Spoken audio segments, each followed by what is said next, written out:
Teaser ட்ரைலர்லாம் பார்த்தேன், ரொம்ப நல்லா இருந்தது. விக்ரம் பெர்ஃபார்மன்ஸ் வந்து பிரமாதமாக இருந்தது. ஆக்ஷன் பிளாக்லாம் வந்து இப்போ கூட விஜய் சேதுபதி சொன்னார், இந்த கார் உருண்டு வர்றது எல்லாமே ரொம்ப நல்லா இருக்குது அப்படின்னு சொல்லிட்டு. 10 என்றதுக்குள்ளே டக்குனு நம்மளுடைய பேச்சு முடிக்கலான்னு 21ஆம் மறுபடியும் ஒரு 2 அணி சேர்ந்து போட்டு போடுது 10 என்றதுக்குள்ளே நம்ம படம். ஆக்சுவலாக நேற்று நடந்த எலெக்ஷனில் வந்து ஏதாவது ஒரு அணி தான் ஜெயிக்கணும்னு ஒன்று இருந்தது. ஆனால் நாளைக்கு மறுநாள் ரிலீஸ் ஆகிற இந்த படத்தில் 2 அணியும் ஜெயிக்கணுங்கிறது தான் என்னுடைய வேண்டுதல். காரணம் என்னென்னா 2 படம் மட்டும் இல்லை, எத்தனை படம் ரிலீஸ் ஆனாலும் அத்தனை படமும் வெற்றி அடையும் போது தான் சினிமா வந்து நல்ல ஆரோக்கியமான ஒரு சூழ்நிலையில் இருக்கும். அதனால் 10 என்றதுக்குள்ளக்கும் உங்களுக்கு வாழ்த்துக்கள்.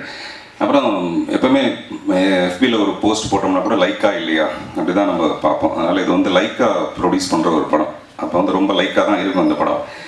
அப்புறம் தனுஷுங்கிறது ஒரு ராசி மட்டும் இல்லை, தனுஷுக்குன்னு ஒரு ராசி ஒன்று இருக்குது. அவர் எந்த படம் எடுத்தாலும் டெஃபினட்டாக அந்த படம் ஹிட் ஆகுது. ஸோ அதுவும் இந்த படத்துக்கு ஒரு ராசி இருக்குது. அதே மாதிரி இந்த படத்தில் நிறைய தவறுகள் வரதுக்கு வாய்ப்பு இல்லை.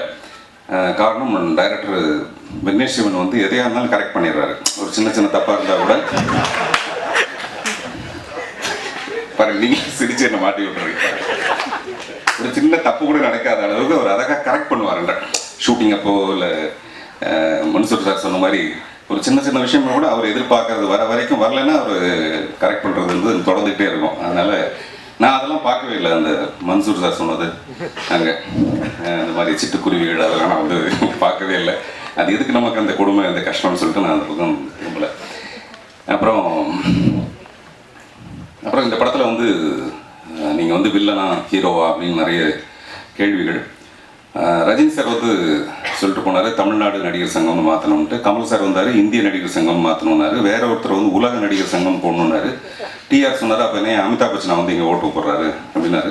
இதெல்லாம் வந்து கவுண்டமணிகிட்ட கேட்கும்போது கவுண்டமணி சொன்னார், நடிகர் சங்கம் இருந்தால் போதும் அப்படின்னு. அந்த மாதிரி வில்லனா நடிக்கிறீங்களா ஹீரோவாக நடிக்கிறீங்களா அதெல்லாம் கிடையாது. நடிக்கிறேன் இந்த படத்தில், அவ்வளோதான். நான் என்னவா நடிக்கிறேன்.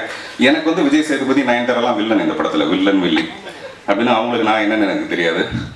அப்புறமேல விஜய் சேதுபதி சாரோடைய அடக்கத்தை பற்றி நம்ம அப்பப்போ நமக்கே ஒரு சின்ன டவுட் வரும். நிறைய வெற்றிகள் வரும்போது நம்மளும் அந்த மாதிரிலாம் கொஞ்சம் தலைவரிச்சு ஆடி இருக்குமே புதிய பாதைக்கு அப்புறமேல. அந்த மாதிரி எப்பாவது மாறுறாரு அவருன்னு பார்த்தா ரொம்ப அமைதியாகவே நடிக்கிறாரு. அதுதான் அவர்கிட்ட இருக்க நல்ல விஷயம். அது மெயின்டைன் பண்ணுறது ரொம்ப கஷ்டமான ஒரு விஷயம். அப்புறம் அனிருத்தோட ஆண் காதலிகளில் நானும் ஒருவன். பர்டிகுலராக அந்த தங்கமேன்ற ஒரு பாட்டு இப்போ கூட அவர் பேசும்போது சொன்னார், எனக்கு பயமாக இருக்குது. வழக்கமாக மியூசிக் டைரக்டர் வந்து சிங்கர்ஸோடு தான் க்ளோஸ் ஆவாங்க. இப்போ ஃபஸ்ட் டைம் அவர் சொல்கிறாரு, நான் வந்து லிரிக்ஸிஸ்டோடும் ரொம்ப க்ளோஸ் ஆவேன்னு சொல்லிட்டு.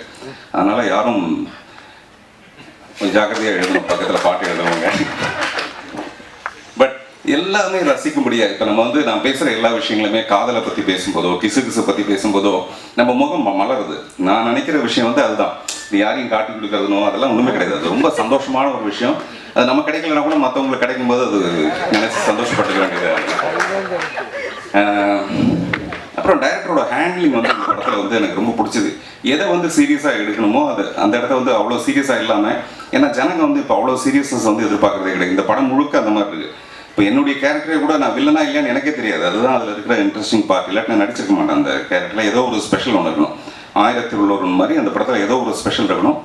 அப்புறம் இந்த படம் வந்து எனக்கு ரொம்ப ஸ்பெஷலான ஒரு படம். அதே மாதிரி ஆர்ஜே பாலாஜியோட தீவிரமான ரசிகன். எப்பாவது ரேடியோ போட்டு கேட்ட ஆரம்பிச்சோம்னு வச்சுங்களேன், எப்படியா இந்த மனுஷன் மட்டும் இவ்வளோ படம் நானே கொஞ்சம் வேகமாக பேசுவேன். ஆனால் இவ்வளோ வேகமாலாம் நம்மளால் பேச முடியாது. எவ்வளோ விஷயங்கள், ஒரு 100 விஷயத்தை கிட்டத்தட்ட 60 செகண்டுக்குள்ளே போடுறாரு இவர். எப்படி தான் இந்த மாதிரி பண்ண முடியுதுன்னு சொல்லிட்டு அவர் வந்து இந்த படத்தில் ரொம்ப யதார்த்தமாக ரொம்ப அழகாக நடிச்சிருக்காரு. திலீப்லாம் வந்து நான் பார்த்து வளர்ந்த பையன், அந்த மாதிரி ரொம்ப சின்ன பையனாக இருந்து என்னை பார்த்து அந்த மாதிரி. கிரண்லாம் வந்து என்னுடைய படத்தில் அசிஸ்டண்ட்டாக ஒர்க் பண்ணியிருக்காரு. ஸோ அந்த மாதிரி எல்லாரோடையும் இந்த படம் வந்து ரொம்ப திருப்திகரமான ரொம்ப சந்தோஷமான ஒரு படம். இப்போ நம்ம பேசுகிற இதே சந்தோஷம் படம் ரிலீஸுக்கு அப்புறமேலேயும் இருக்குங்கிறது என்னுடைய நம்பிக்கை. வாழ்த்துக்கள். நன்றி.